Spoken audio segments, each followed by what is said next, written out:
processing, it's probably appropriate, arrivals and departures levy bill is set down for second reading forthwith. Speaker. The Honourable Nathan Guy. I move that the Border Processing Arrivals and Departures Levy Act be introduced to amend the Biosecurity Act of 1993 and the Customs and Excise Act 1996 to create an obligation on arriving and departing air and sea passengers plus crew to pay a border clearance levy. Can I just make it clear? I may have said second reading. It is the first reading, of course, as a member. First reading? Yes. The levy will fund the costs of border processing incurred by the Ministry for Primary Industries and the New Zealand Customs Service and ensure that border services are sustainable going forward. Our border staff work incredibly hard to prevent and stop threats at our border. The success of New Zealand as a trading nation depends on making sure these risks are controlled and managed so our economy can grow and prosper. As our trade and travel links have expanded over recent years, the numbers of travellers entering New Zealand has not only increased, but also the diversity of those travellers have grown. Today we have more travellers arriving and departing from more locations than ever before, and commercial air and cruise operators are continuing to look at opening up new routes to New Zealand. This is good news for New Zealand, but it also brings with it an increased risk at our border. Border clearance activities are driven directly by the volumes of travellers arriving and departing our shores.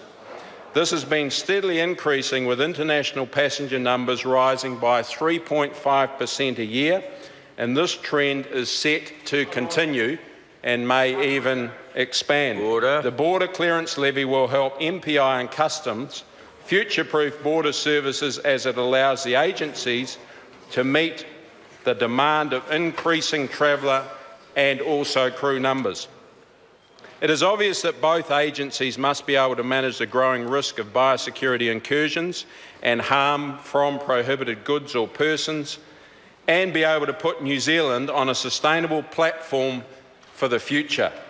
We only have to look at recent incursions like the southern salt marsh mosquito, which cost $77 million to deal with over 12 years, or Didymo, which cost $10 million in 2004, and the ongoing costs associated with Didymo of around $1 million a year, and the Queensland fruit fly and grey lynn this year, which is likely to cost around $17 million. This is why we have a multi-layered biosecurity system that has continued to be strengthened. The Border Processing Arrivals and Departures Levy Act makes important amendments to the Customs and Excise Act 1996 and the Biosecurity Act of 1993. Amending these acts means there will be a consistent approach to consultation, implementation and administration of the levy. The Customs and Excise Act did not include a suitable provision to authorise a levy, and the Biosecurity Act only provides the ability for a general levy-making provision. The overall effect of the bill is to impose the obligations to pay the levy and to provide that the detailed levy design be set out in levy orders after consultation. The detailed design will include, for example, when and how the levy is to be paid, who is responsible for collecting the levy, and the rate of the levy. It is likely that the cost for passengers arriving and departing New Zealand will be around $22 inclusive of GST, around $16 on arrival and up to $6 on departure, but further modelling and consultation with stakeholders and the wider public needs to be completed before the final amount is decided upon. Officials are preparing a discussion document outlining the proposed options, which will be released for public feedback in June this year. The levy is proposed to take effect from the 1st of January 2016, and I expect it will be added to the price of tickets purchased on or after this date. The Border Clearance Levy is just that, a levy. It is a payment by a specific group for a specific purpose.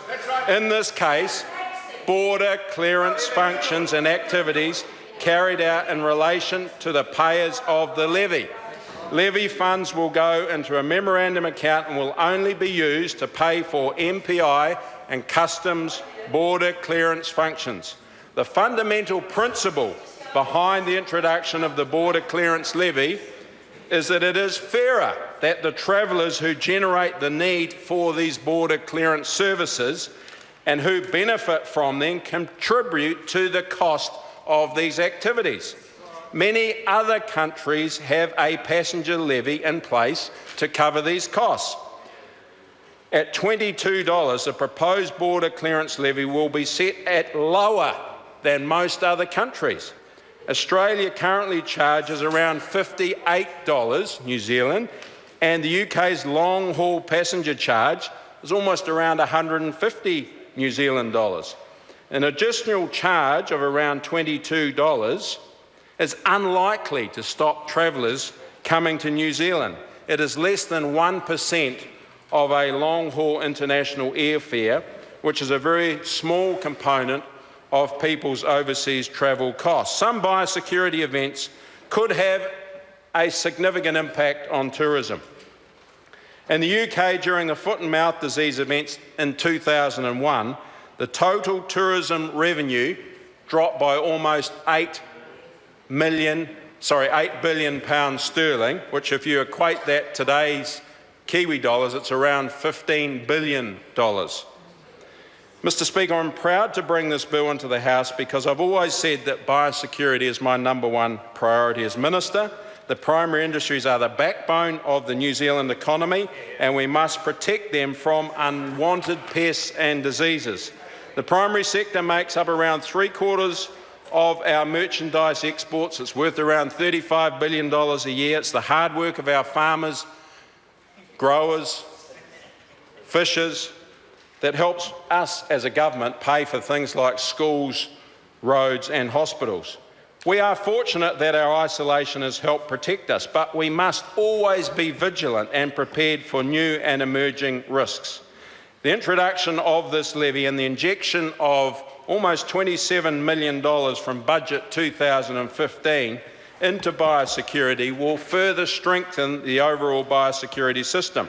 It will go towards improving import health standards, more detector dogs and more X-ray machines. Also in April this year, Mr. Speaker, I announced Biosecurity 2025, a project to refine our biosecurity strategy out for the next 10 years. This will be looking at how we can strengthen the overall biosecurity system to make it resilient in the future from growing pressures of trade, increase in tourism numbers, as I've already mentioned. Mr. Speaker, this bill is another important step in protecting our borders, and I commend it to the House.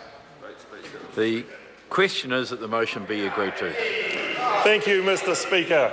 Order. I'm pleased to be able to speak at the... I haven't even called the member yet, mainly because I'm getting some noise from Mr. Bennett yet again. I think he is on a bit of a warning.